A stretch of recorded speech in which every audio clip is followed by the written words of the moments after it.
বিসমিল্লাহির রহমানির রহিম। আসসালামু আলাইকুম। আজকের ভিডিওটির বিষয়বস্তু হলো কন্টেন্ট আইডিয়া। এর আগেও আমি কন্টেন্ট আইডিয়া নিয়ে একটি ভিডিও তৈরি করেছিলাম, কিন্তু আমার বোঝানোর ব্যর্থতার কারণে সেটি অনেকেই বুঝতে পারেননি। আজকে আমি কন্টেন্ট আইডিয়া নিয়ে আপনাদেরকে বিস্তারিত একটি ধারণা দেওয়ার চেষ্টা করব কিভাবে আপনারা কন্টেন্ট আইডিয়া জেনারেট করবেন। আশা করছি এই ভিডিওটি দেখার পরে আপনার আর কন্টেন্ট আইডিয়া জেনারেট করতে আর কোনো সমস্যা হওয়ার কথা না।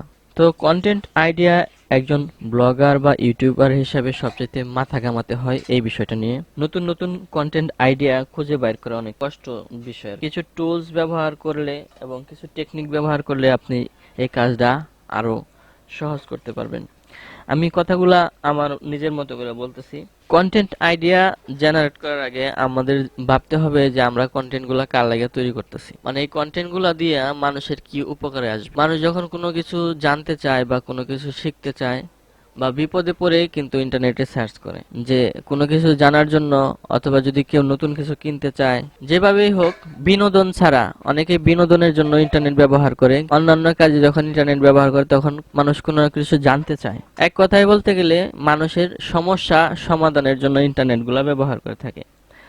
আমরা যদি কন্টেন্ট তৈরি করি মানুষের উপকারের জন্য, যদি মানুষের প্রবলেম গুলা সলভ করতে পারি আমাদের কন্টেন্ট গুলো দিয়ে, তাহলে এই কন্টেন্টগুলোই কিন্তু র্যাঙ্ক করবে। মানুষ কোনো একটা সমস্যায় পড়ে যখন কিছু সার্চ করে এবং রেজাল্টে যদি তার সমাধানটা পায়, পরবর্তীতে কিন্তু ওই ব্লগ বা ওই ভিডিওগুলোই মানুষ দেখবে, বা ওই ব্লগ বা ওই ইউটিউব চ্যানেলের একজন সাবস্ক্রাইবার বাড়লো মনে করেন।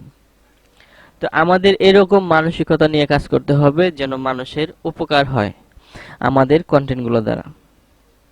তো এটা হলো কন্টেন্ট আইডিয়ার সিক্রেট। কন্টেন্ট আইডিয়া জেনারেট করার জন্য বা মানুষের সমস্যাগুলো কোথায় পাওয়া যায়, মানে কোথায় এই সমস্যাগুলো লিখে সার্চ করে, এই কয়েকটা জায়গা যদি আমরা খুঁজে বের করতে পারি তাহলে আমাদের কন্টেন্ট আইডিয়া বের করা অনেক সহজ হবে। এরকম কয়েকটি সাইট আপনাদের সাথে পরিচয় করে দিব যেখানে মানুষগুলো তাদের সমস্যাগুলো শেয়ার করে এবং ওইখান থেকে সমস্যার সমাধানগুলো বের করার চেষ্টা করে। এখন আপনি কি নিয়ে কাজ করেন? সবাই তো একটা বিষয় নিয়ে কাজ করেন না। আপনি যে নিশ বা টপিকের উপর ভিডিও তৈরি করেন বা ব্লগ লেখেন, সেই টপিকের উপর প্রশ্নগুলো কোথায় পাবেন? এই জন্য আমি আপনাদেরকে কয়েকটি সাইট পরিচয় করে দেব। যেমন এক নম্বরে আছে কোয়ারা।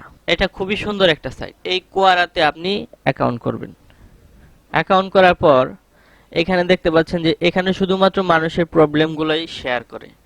আবার এখানে কিছু মানুষ আছে তাদের সেই প্রবলেমগুলোর উত্তর এখান থেকে দেওয়া হয়। এখানে সবকিছু আছে, দেখতে পাচ্ছেন যে আমি বাংলা সেটিং করে রাখছি।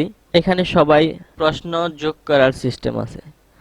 আপনি যে বিষয়গুলা নিয়ে লিখতে চান বা জানতে চান এখানে খুঁজবেন।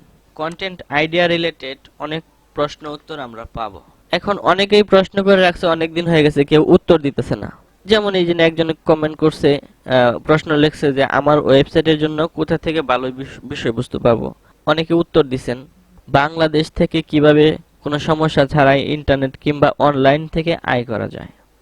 তো এই প্রত্যেকটা প্রশ্নই আপনার ভিডিও বা এই ব্লগিং এর টপিক হতে পারে। এই প্রত্যেকটা প্রশ্ন নিয়ে কাজ করেন। প্রত্যেকটা প্রশ্নের সঠিক জবাব আপনি যদি আপনার আর্টিকেল বা ইউটিউব চ্যানেলে সেগুলো নিয়ে আলোচনা করতে পারেন, তাহলে চিন্তা করেন কতগুলো ভিডিও বানাইতে পারবেন এবং কতগুলো আর্টিকেল লিখতে পারবেন।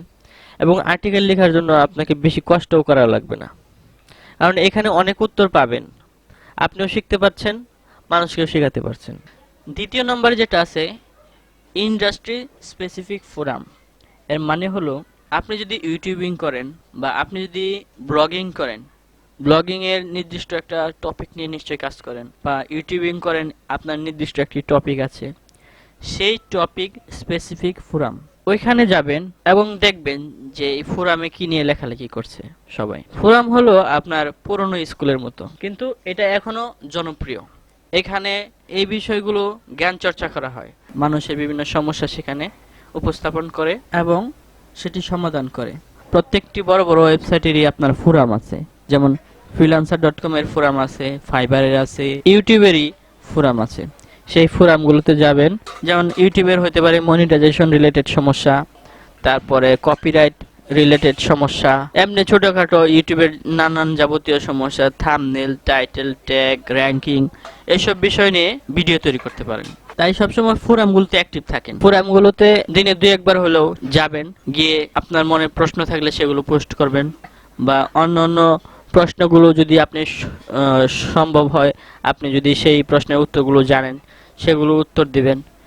এবং এই বিষয়ে আপনি আপনার ব্লগে বা ইউটিউব চ্যানেলে ভিডিও কন্টেন্ট তৈরি করতে পারেন, এবং সেই প্রশ্নকর্তাদেরকে আপনি আমন্ত্রণ জানাতে পারেন যে আমার এই প্রশ্নের জন্য এই প্রশ্নের উত্তর আমার এই ওয়েবসাইটে আছে বা এই ইউটিউব চ্যানেলে তুমি দেখে আসতে পারো। আশা করছি ব্যাপারটা বুঝতে পারছেন। তৃতীয়ত যেটা হলো online group like Facebook, Twitter, LinkedIn etc. আপনি যে রিলেটেড কাজ করেন বা যে রিলেটেড, ধরুন আপনি ফ্রিল্যান্সিং করেন, অনলাইনে যে প্ল্যাটফর্মগুলো আছে যেমন ফেসবুক, টুইটার, লিঙ্কডইন এবং ইনস্টাগ্রাম আর অন্যান্য গ্রুপে জয়েন করবেন, এবং সেখানে দেখতে পাবেন যে আপনার মতো আরো অনেকেই আছে। সেখানে দৈনন্দিন টুকিটাকি অনেক সমস্যা তৈরি হয়, এবং সেগুলো সমাধানের জন্য ফেসবুক গ্রুপগুলোতে সহায়তার জন্য আবেদন করে বা পোস্ট করে, বা সেই সমস্যা সমাধান করতে পারেন, তাহলে সেই সমস্যাগুলো সমাধান করে দিবেন। এবং পাশাপাশি সে আরো যে প্রশ্নগুলো করলো, এই প্রশ্নগুলোর উপর ভিত্তি করে আপনি কন্টেন্ট তৈরি করতে পারবেন। মূল কথা হলো, আমি এতক্ষণ ধরে যা বলছি, মূল কথা হলো মানুষকে সমস্যার সমাধান করে দিবেন। তাহলে আপনি কন্টেন্টের জন্য আর হাহাকার করা লাগবে না, কারণ কন্টেন্ট আর প্রতিনিয়ত তৈরি হচ্ছে। আপনি যে টপিক নিয়ে কাজ করুন না কেন, যে যে সাবজেক্ট নিয়ে আপনি কাজ করেন না কেন, আপনার কন্টেন্টের অভাব হবে না, যদি আপনি মানুষের সমস্যাগুলো ধরতে পারেন এবং সমাধানগুলো বের করে দিতে পারেন। চতুর্থ নম্বরে যেটা আছে সেটা হলো industry publication, popular title and topics. আপনি যে রিলেটেড কাজ করেন, দেখবেন যে গুগলে সার্চ করার পর অনেক বড় বড় ওয়েবসাইট আছে বা অনেক বড় বড় ইউটিউব চ্যানেল আছে সেই রিলেটেড কাজ করতেছে, এবং তাকে ফলো করবেন, তার প্লেলিস্টগুলো দেখবেন, তার আর্টিকেলের লিস্টগুলো দেখবেন যে সে কি নিয়ে কাজ করতেছে, তার টাইটেলগুলো কি, তার টপিকগুলো কি নিয়ে কাজ করছে, আপনি সেগুলো ফলো করবেন।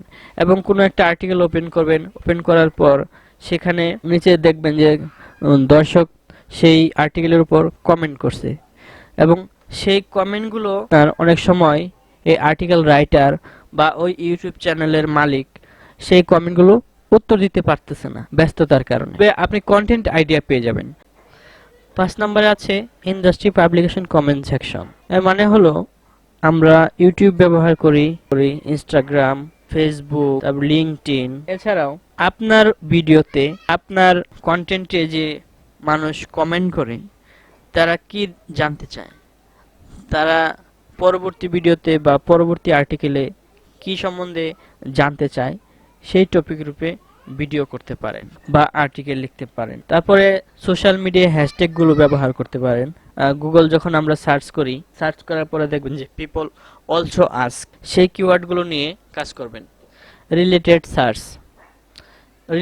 সার্চ নিয়েও কাজ করতে পারি। এখানে কন্টেন্ট আইডিয়া জেনারেটর, মানে আমরা যখন কোনো কিছু গুগলে সার্চ করি তখন আমাদেরকে আরো কিছু সাজেস্টেড কিওয়ার্ড দেখানো হয়, এবং সেই কিওয়ার্ডগুলো দিয়ে আমরা কন্টেন্ট তৈরি করতে পারি।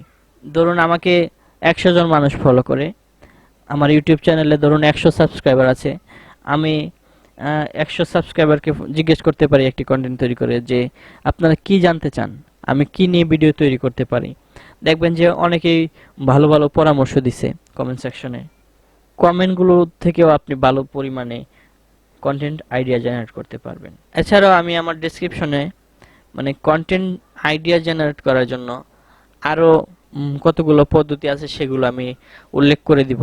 সবগুলো নিয়ে ভিডিও বানানো সম্ভব হচ্ছে না, কারণ ভিডিওটি অনেক বড় হয়ে যাবে, আর বড় ভিডিও তো মানুষ দেখতে চায় না, এমনিতেও আমার ভিডিওর ভিউ কম।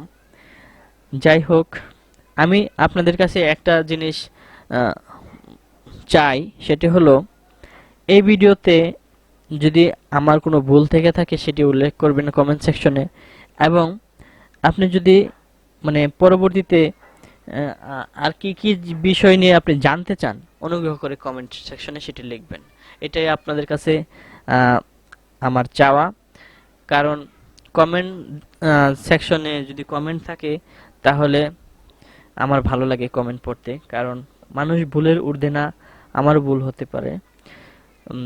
আমার ভুলগুলো আপনারা ধরিয়ে দিবেন। আর কিছু যদি জানতে চান, যদি আমি সেটা জানি, আপনাদেরকে অবশ্যই জানানোর চেষ্টা করব। সাবস্ক্রাইব করেন আর না করেন, দুইটা জিনিস করবেন। একটা হলো কমেন্টস করবেন, আর 2 নাম্বার হলো যদি আমার ভিডিওটি ভালো লাগে তাহলে লাইক করবেন, আর যদি ভালো না লাগে তাহলে ডিসলাইক করবেন। অবশ্যই ডিসলাইক করবেন, কোনো সমস্যা নেই। তো সবাই ভালো থাকবেন। আশা করছি যতটুকু আমি বোঝাতে পেরেছি আপনাদের অনেক কাজে লাগবে। এছাড়াও কন্টেন্ট আইডিয়া জেনারেট করার জন্য আরও কতগুলো পদ্ধতি মানে আমি এই ডেসক্রিপশন সেকশনে লিখে দিব, যাতে আপনারা বুঝতে পারেন। ভিডিওটি আর বড় করছি না, সবাই ভালো থাকবেন। আসসালামু আলাইকুম রহমতুল্লাহ।